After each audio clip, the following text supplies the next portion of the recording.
السلام علیکم ورحمۃ اللہ وبرکاتہ۔ ناظرین کرام، ہم آپ کو کاش اسلامک میڈیا میں دل کی اتھاہ گہرائیوں سے خوش آمدید کہتے ہیں اور آپ کا شکریہ ادا کرتے ہیں اپنا قیمتی وقت نکال کے ہمارا دینی درس قرآن سماعت فرما رہے ہیں۔ دین دلیل سے اور دلیل قرآن و حدیث سے آج آپ کے سامنے عشرہ ذی الحجہ کے فضائل و مناقب کے حوالے سے چند ایک معروضات اور چند ایک حوالہ جات آپ کے سامنے رکھنا چاہتا ہوں۔ ناظرین کرام، آج سے یعنی جمعۃ المبارک سے آج اسلامی مہینہ ذی الحج اسلامی مہینوں کا آخری مہینہ ہے اور آج اسلامی مہینے کی پہلی تاریخ ہے یعنی ذی الحج کی۔ یہ جو 10 دن ہیں، اللہ تعالیٰ نے ان 10 دنوں کی قرآن مقدس کے اندر سورہ الفجر کے اندر اللہ تعالیٰ نے قسم اٹھائی ہے، والفجر ولیال عشر۔ رب العالمین نے ان 10 راتوں کی رب العالمین نے قسم اٹھائی ہے، اور جس چیز کی قسم اٹھائی جائے اس چیز کی شان اہمیت بہت زیادہ ہوتی ہے۔ جس طرح اللہ تعالیٰ نے قرآن کے اندر زمانے کی قسم اٹھائی، والتین، تین کی، زیتون کی، بلد امین کی قسم اٹھائی، اللہ تعالیٰ نے ان بہت ساری چیزوں کی قسمیں اٹھا کر ان تمام چیزوں کی شان کو اللہ تعالیٰ نے مزید بلند کر دیا۔ یہ جو 10 دن میرے بھائیوں شروع ہوئے ہیں، یہ دن بعض علماء نے بلکہ حدیث مصطفیٰ کی روح سے یہ جو 10 دن ہیں، یہ 10 دن رمضان المبارک کے دنوں سے بھی افضل ترین دن ہیں۔ کیوں؟ ان دنوں کے اندر ایک تو حج کا موسم ہے، حج ہوتا ہے اور عمرہ بھی ہوتا ہے، وقوف عرفہ یعنی عرفات کے میدان میں جو ٹھہرنا ہوتا ہے، اگر وہ حاجی نہ ٹھہرے تو اس کا حج بالکل نہیں ہوتا۔ مناسک حج میں سے یہ اہم ترین رکن ہے، اور پھر سب سے بڑی فضیلت ان دنوں میں، اور ان دنوں کی اس وجہ سے بھی ہے کہ ان دنوں کے اندر قربانی بھی ہوتی ہے، حج عمرہ بھی ہوتا ہے، اور پھر سب سے بڑی جو ایک اہم فضیلت ہے وہ یوم عرفہ۔ حج بھی ہے لیکن ایک فضیلت کا پہلو یوم عرفہ بھی ہے۔ یوم عرفہ کے بارے میں رسول معظم علیہ السلام نے فرمایا کہ یکفر السنۃ الماضیۃ والباقیۃ، اللہ تعالیٰ گزشتہ سال اور آئندہ سال 2 سالوں کے گناہ اللہ تعالیٰ معاف فرما دیتے ہیں۔ گزشتہ جو کر چکے ہیں وہ بھی معاف، اور آئندہ اللہ گناہوں سے بچنے کی توفیق نصیب فرما دیتے ہیں۔ تو ناظرین، چند ایک فضائل میں آپ کے سامنے رکھتا ہوں۔ ایک تو یہ بات کلیئر ہو گئی کہ یہ جو 10 دن ہیں اہم ترین دن ہیں، اور ان 10 راتوں کی اللہ تعالیٰ نے قسم اٹھا کر ان کی فضیلت کو مزید اللہ تعالیٰ نے بلند فرما دیا۔ مزید اللہ تعالیٰ نے ان کی شان کو، فضیلت کو اللہ تعالیٰ نے بلند فرمایا۔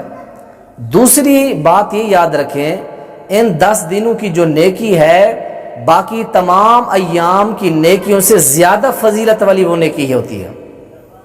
یعنی ہم اگر کسی اور دن میں نیکی کرتے ہیں اس کا اتنا اجر و ثواب اور اللہ کی فضیلت نہیں ہوتی جتنا ان دنوں کے اندر نیکی کرنے کی اللہ کی فضیلت اور اللہ کے اس کا مقام و مرتبہ ہوتا ہے۔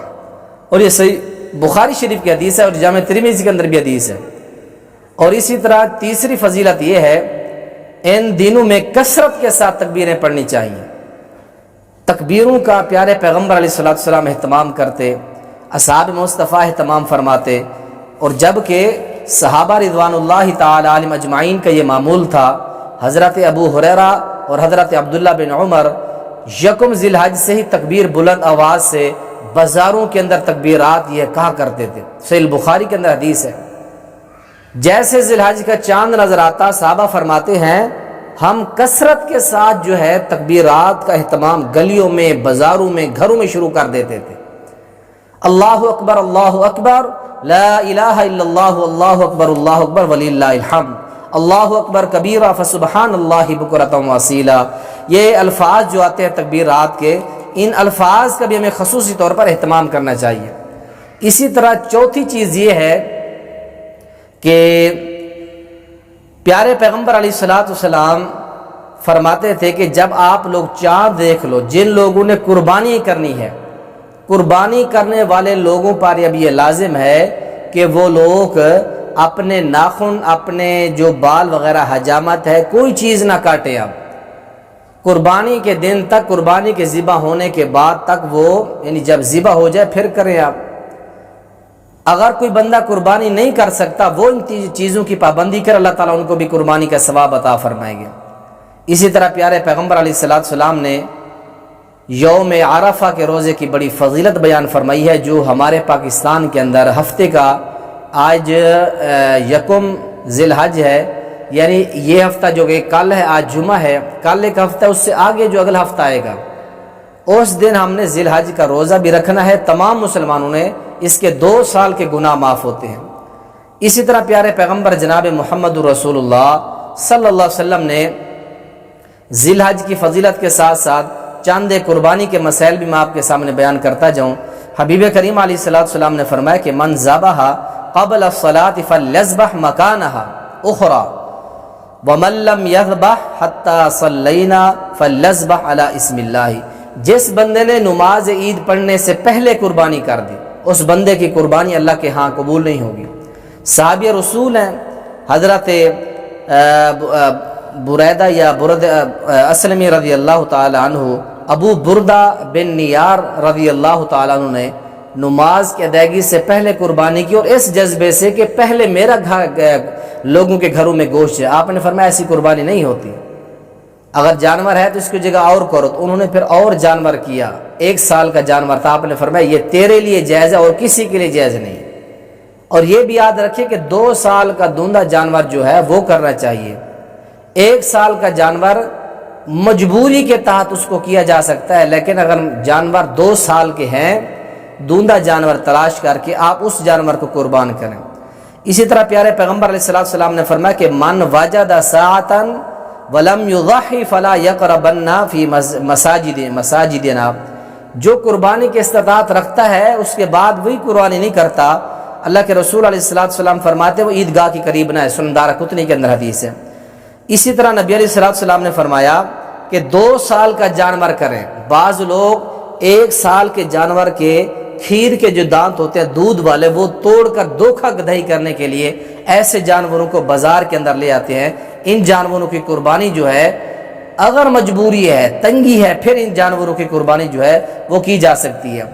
اسی طرح پیارے پیغمبر نے فرمایا، صحیح البخاری کی حدیث ہے، قربانی کے جانور کو خوب موٹا کرنا چاہیے، خوب اس کو کھلانا چاہیے موٹا تازہ کر کے، پھر اس جانور کو اللہ کی راہ میں قربان کرنا چاہیے۔ اور اسی طرح آپ نے فرمایا کہ قربانی کے جانور میں کوئی عیب نہ ہو، عیب سے پاک جانور ہو، یعنی وہ لولا لنگڑا نہ ہو، بیمار نہ ہو، اور اسی طرح وہ بہت کمزور نہ ہو، یعنی کہ اس کی ہڈیوں میں مکھ بھی نہ ہو، یہ آپ نے منع فرمایا۔ سنن ابی داؤد جامع ترمذی کے اندر سینگ آدھے یا آدھے سے زیادہ ٹوٹا ہوا جانور ہے، اس کی بھی قربانی نبی علیہ السلام نے درست نہیں قرار دی۔ اور اسی طرح خصی جانور کی قربانی بھی ہم کر سکتے ہیں۔ سنن ابن ماجہ، سنن ابی داؤد کے اندر حدیث مصطفیٰ موجود ہے۔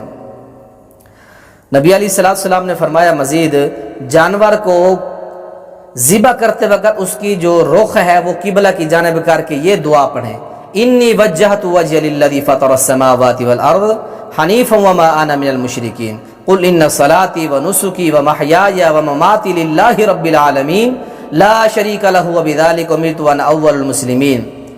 اور یہ بھی ساتھ فرمایا کہ بسم اللہ واللہ اکبر، بسم اللہ واللہ اکبر، یہ بھی دعا نبی علیہ السلام نے بیان فرمائی کہ یہ بھی دعا آپ پڑھ سکتے ہیں، جس طرح انی وجہت اور ساتھ یہ بسم اللہ واللہ اکبر بھی پڑھ سکتے ہیں۔ اور ایک اور بات بھی یاد رکھیں قربانی کے مسائل میں، آپ نے فرمایا کہ جانور کو جب ذبح کریں چھری کو خوب تیز کر لیں، اچھی طرح تیز کریں تاکہ اس کو کسی قسم کی تکلیف نہ ہو۔ صحیح مسلم کے اندر حدیث ہے۔ اور اسی طرح پیارے پیغمبر علیہ السلام نے فرمایا جانور کو خود ذبح کیا جائے تو یہ سب سے بہتر ہے، اگر کوئی دوسرا بھی کر دے تو یہ بھی جائز ہے۔ صحیح مسلم۔ اور اسی طرح آپ نے فرمایا کہ ذی الحج کو قربانی یعنی پہلے دن قربانی کرنا یہ سب سے افضل ترین ہے۔ سنن ابی داؤد، کیونکہ نبی علیہ السلام نے 100 اونٹ اسی دن ذبح کیے تھے، یعنی عید یوم النحر کے دن نبی علیہ السلام نے اسی دن کیے۔ اور اسی طرح نبی علیہ السلام نے ذی الحج کے تمام ایام میں بھی قربانی کی اجازت جو ہے موجود ہے۔ جامع الصغیر کے اندر یہ حدیث موجود ہے۔ پیارے پیغمبر علیہ السلام نے قربانی کا گوشت خود کھانا، رشتہ داروں کو کھلانا اور غریبوں میں تقسیم کرنا یہ جائز ہے۔ سورہ حج آیت نمبر 36 کے اندر فرمایا فَكُلُوا مِنْهَا وَأَطْعِمُوا الْقَانِعَ وَالْمُعْتَرَ، خود بھی کھائیں، فقیروں کو، تنگ دست لوگوں کو بھی دیں۔ اور اسی طرح نبی علیہ السلام نے فرمایا کہ ذبح وغیرہ کی جو مزدوری یہ قربانی کے گوشت سے دینی جائز نہیں ہے، اپنی طرف سے دینی چاہیے۔ کوئی بندہ یہ نہیں کہہ سکتا آپ نے جانور بنایا ہے، ذبح کیا ہے، اتنا جانور کے گوشت سے آپ لے جائیں، یہ آپ کی مزدوری ہے۔ نہیں، جانور کی بنائی اور مزدوری جو اس کی چمڑے اتارنے کی، گوشت تیار کر کے دینے والے جو قصاب ہیں، ان کی مزدوری آپ نے اپنی جیب سے علیحدہ دینی ہے، جانور کے کسی حصے سے آپ نہیں دے سکتے۔ اسی طرح پیارے پیغمبر علیہ السلام نے قربانی کا جو چمڑا ہے، جانور کا چمڑا ذاتی استعمال میں اس کو بھی لایا جا سکتا ہے، لیکن اسے بیچ کر رقم ذاتی استعمال میں لانا یہ درست نہیں ہے۔ صحیح مسلم شریف کے اندر 1797 حدیث نمبر یہ موجود ہے۔ اور ایک بکری تمام گھر والوں کی طرف سے کفایت کر جاتی ہے، جامع ترمذی، سنن ابن ماجہ۔ اور اسی طرح خواتین بھی اپنی بکریوں کو ذبح کر سکتی ہیں اگر خواتین بکریوں کو یا جانوروں کو اچھی طرح ذبح کرنے کی صلاحیت اور لیاقت رکھتی ہیں۔ تو ناظرین کرام، یہ چند ایک جو ہے معاملات تھے، یہ عشرہ ذی الحج کے بارے میں بھی، اور اسی طرح قربانی کے احکام و مسائل کے حوالے سے بھی۔ قربانی نبی علیہ السلام نے فرمایا موٹا تازہ جانور ہو۔ صحابہ نے پوچھا ہمیں قربانی کا کیا ثواب ملے گا؟ فرمایا ایک ایک بال کے بدلے تمہیں اللہ تعالیٰ نیکی عطا فرمائیں گے۔ اور اللہ تعالیٰ سے دعا ہے اللہ تعالیٰ ہمیں یہ اپنی قربانیوں کے گوشتوں کو اس سال خصوصی طور پر، جس طرح مہنگائی کا عالم ہے، گھروں میں سٹور کرنے کی اجازت ہے، ذخیرہ کی بھی اجازت ہے شریعت میں، لیکن اس سال خصوصی ان مسلمانوں کا خیال کریں جو تنگ دستی کی وجہ سے، غربت اور اس طرح مفلسی کی وجہ سے وہ قربانی نہیں رکھ سکتے، ان کو ضرور اپنی خوشیوں میں شریک کریں۔ السلام علیکم ورحمۃ اللہ وبرکاتہ۔